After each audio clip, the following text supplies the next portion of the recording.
believe that the all-tissue water lasers are tailor-made for pediatric dentistry. And my purpose tonight is to show you why I am so convinced of that. We first purchased our first two all-tissue lasers in November of 2004, so 4.5 years ago. During the summer, Sean joined Nell and me, and because we were using the lasers so much and we're seeing so much benefit from them, we purchased another all-tissue laser in June of 2005, and also along with that, we added a diode laser, the Laser Smile, which has soft tissue capabilities as well as a wand for bleaching and biostimulation. So we are the proud owners of those lasers, and then in July 2007, we bought the Waterlase MD all-tissue laser. So we have 4 all-tissue lasers and 1 diode. I can't begin the presentation without recognizing 2 very important people to us, Brian White and Dave Sizemore. Brian is our regional sales representative, and Dave is our regional technical support. And they are, without a doubt, very important to us. They're wonderful support. They are there when we need them, and without them, we wouldn't be able to enjoy the lasers like we do. So thank you to Brian and Dave. Well, here we are. This is the team. My husband Don to my right, Nell to my left, and then Sean behind me. We're in the northwest part of Metro Denver. It is an area that sees a lot of caries, so we have a very high caries rate in our practice, and that's challenging, of course. We, as a group, and I mean all pediatric dentists and dentists, want to give children a positive experience. We want it to be fun because we want them to make a lifelong commitment to oral health. But as we all know, treating decay in children and adolescents is challenging when your goal is to have them leave the office with a smile on their face. And I can tell you that the lasers have taken what I would call a transactional experience, and that is putting a filling in a tooth, to a transformational experience because of the benefits that they offer. Well, we remodeled our office about 11 years ago, and unlike some pediatric dental practices, the Open Bay area is very popular, we do have closed operatories.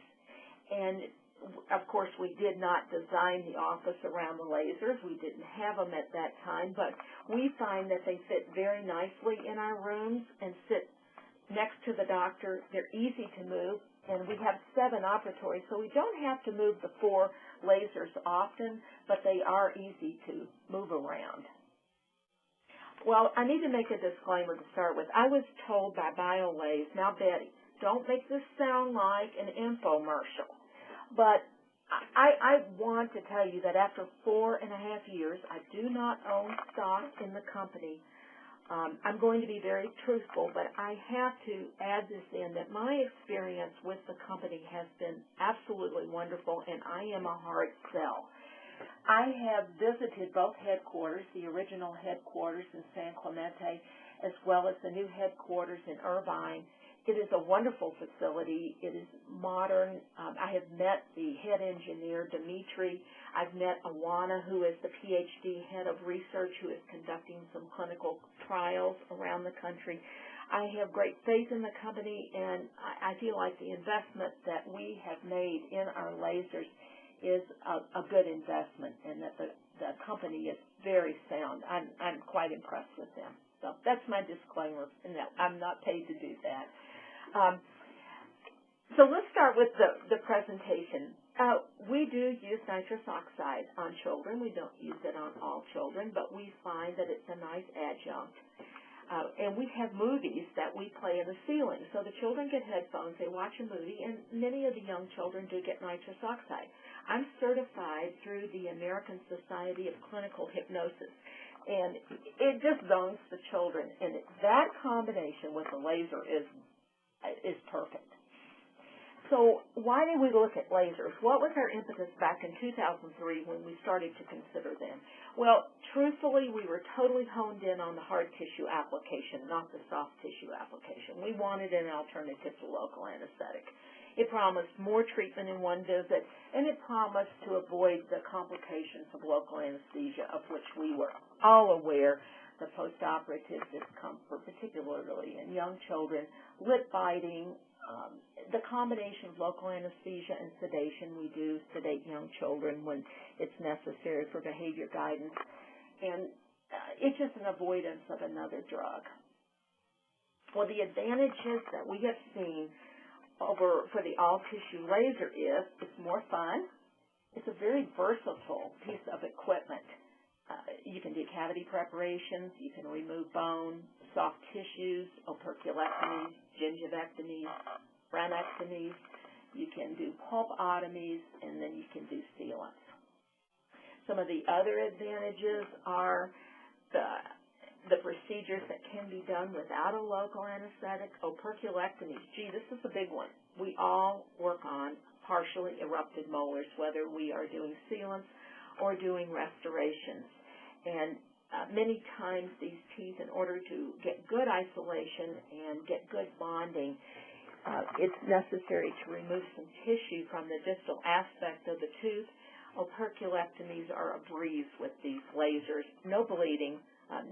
If you do not have the patient anesthetized, you can do them without a local anesthetic, and they're easy to do. You can extract over-retained primary teeth. You can do permanent teeth cavity preparations. It takes practice, but definitely you can do that. You can do primary teeth, larger cavity preparations than you might be able to do in permanent teeth. You can do pulpotomies. And especially with nitrous, you can do many, many, many procedures with primary teeth. The other advantages are we all have needle-phobic patients, particularly teenagers, and we will use nitrous oxide with these teens, and we're able to do cavity preparations without a local anesthetic. We do have some patients with bleeding disorders. We can avoid those families that feel that there may be an anesthetic allergy. And then the other two, this is an interesting application, is sometimes we don't get the patient completely numb. Sometimes there's an area that's still sensitive, and you can use the laser to take care of that area. The other is to supplement local anesthetic. And I know we've all given a block on a child. You think, oh, did I get that block? Because the child's very, very anxious. Those are the ones that the local anesthetic is more challenging. And we can supplement that with the laser. Still more advantages, it reduces the bacterial count in the prep. You can definitely treat 4 quadrants in one appointment. So many times we see a teen with newly erupted second permanent molars, and they all have small caries in the grooves. We can treat those teeth in one appointment, and we do. The other advantage is sometimes we get into a tooth and we do enamelplasties before a sealant. Sometimes you get into a tooth that there's decay that you were not anticipating. Maybe the patient didn't come back for 3 or 4 months. No need to stop and give a local anesthetic. You can take care of that with a laser. The other advantage is in Class 2 preparations, because the laser is end firing, it's end cutting, you don't have to worry about side cutting and nicking the adjacent tooth, which is a challenge when you're doing the distal, particularly of an upper first primary molar. More advantages. It increases the surface area for bonding. It's great for fracture repairs, for cavity preparations and incisors, and very easy for buccal and lingual cavity preparations where the enamel is thin.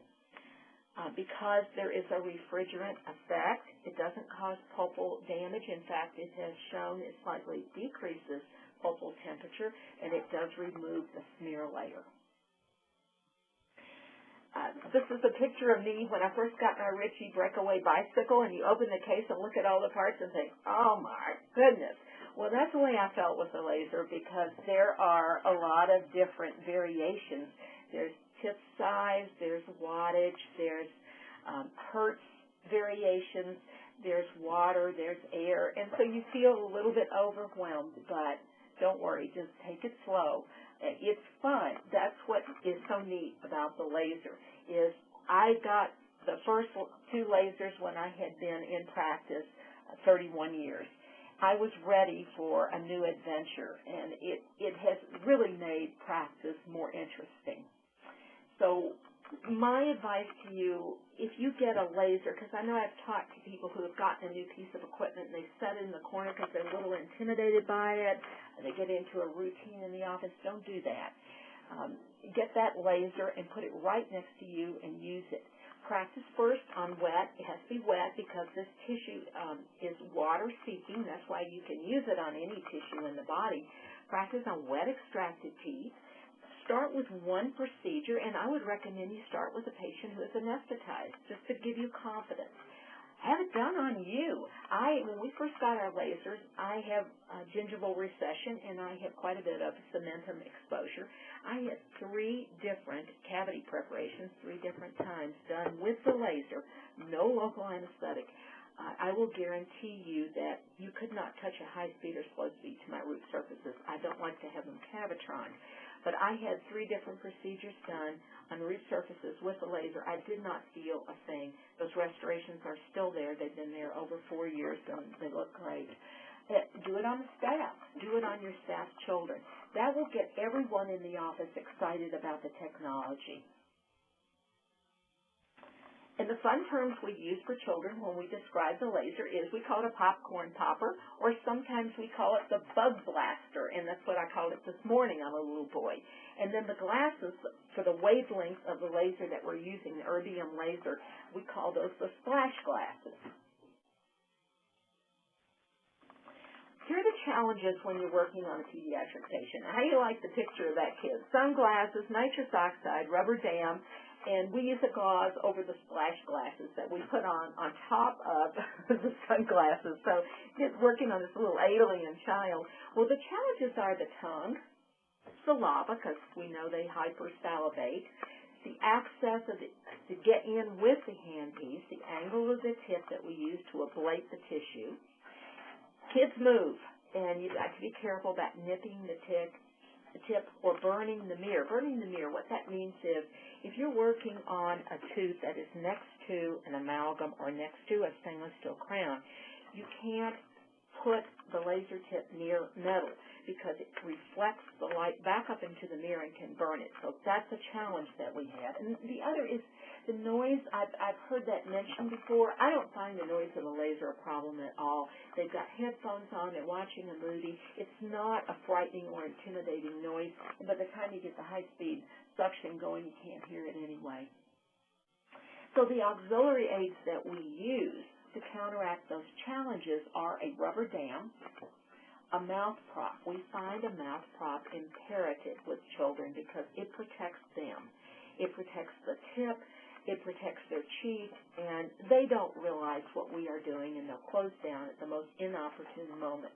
We do use dry angles, and one of the devices that I learned from one of our local laser users is the IsoLite, and we've been using that for 4 years, and we find that indispensable when you have a patient with partially erupted molars, which you're trying to keep isolated, and a rubber dam clamp will not fit.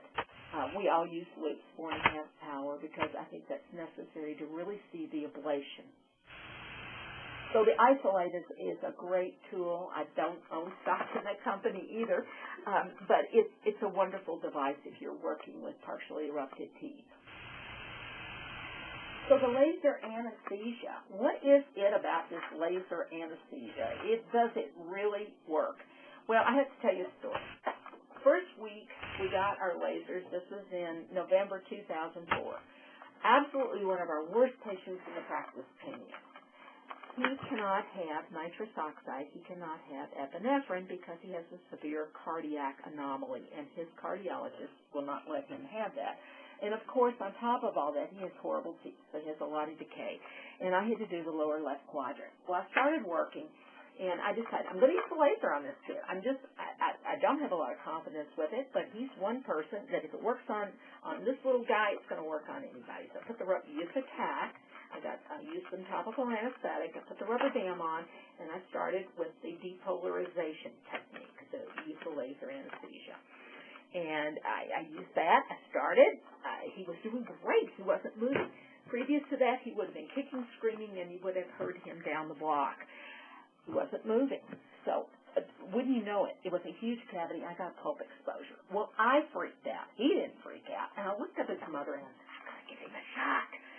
So I took the rubber dam off. I started to give him an injection, and he came unglued. So I thought, well, I'm doing well. I am not going to let this intimidate me. I put the rubber dam back on, and I continued. I completed his procedure. He never got local anesthetic, and it turned out perfect. His mother and I were astounded.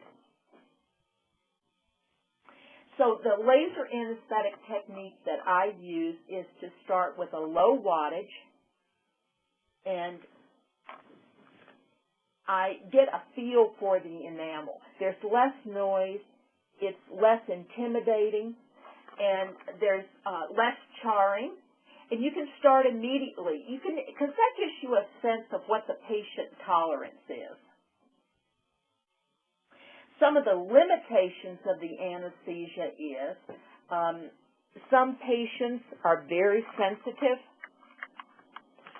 Some patients have deep caries on permanent teeth and may require local anesthetic. Sometimes the wedges cause some discomfort, and we may give a periodontal ligament injection just to get the wedge in. And sometimes if you use a high speed, even though you've done a depolarization technique, they can be sensitive. The topical anesthetic that we use is TAC 20%. That is 20% lidocaine, 4% tetracaine, 2% phenylephrine, and a peppermint flavor. This must be formulated, and we use Wise Pharmacy here in the local area. This is very strong. It must be used judiciously. We use it on a very small, one of the tiny little applicators, and we just put it around the free gingival margin, and then we cover the tooth with gauze because you do not want it to get in saliva. It's quite strong. It will cause a numbing sensation of the tongue and the throat. Cavity preparations. The way you do a cavity preparation with the laser is the tip must be held close to the tooth. It is non-contact. The tooth never touches the tip, but the water ablates the enamel along with the photons. So you go in at about with a 4-millimeter tip. That's the shorter tip because you want access in a small mouth.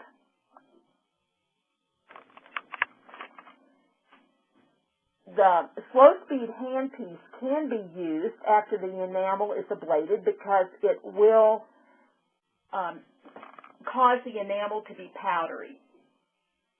Then if you need to, you can refine your prep very lightly with a high-speed handpiece, and then you can use the laser again to remove the smear layer. The best application for the laser is composite removal. It's wonderful for that. You know, when you're using a high-speed handpiece and you have water, it's difficult to see the difference between the tooth and composite.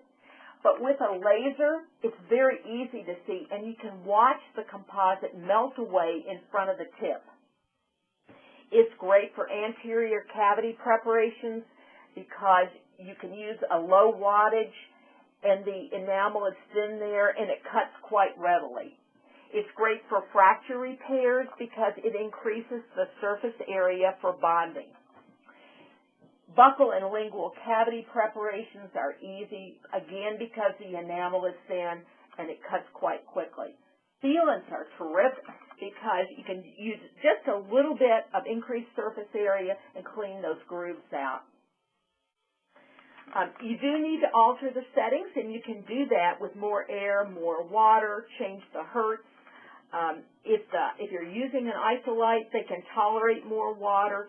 If you have a sedated patient, you can actually use less water. You just hold the high-speed, the high-volume suction closer, and they have more pain tolerance, of course, when they are sedated. For Class 1 restorations, we use it for composite and amalgam. We use it on primary and permanent teeth, particularly small to small moderate decay, and then small, moderate to even larger decay in primary teeth. So here's an example of a Class 1. We had a previous sealant in this tooth. We started to ablate that and remove the sealant with the laser, and this is how the preparation was finished.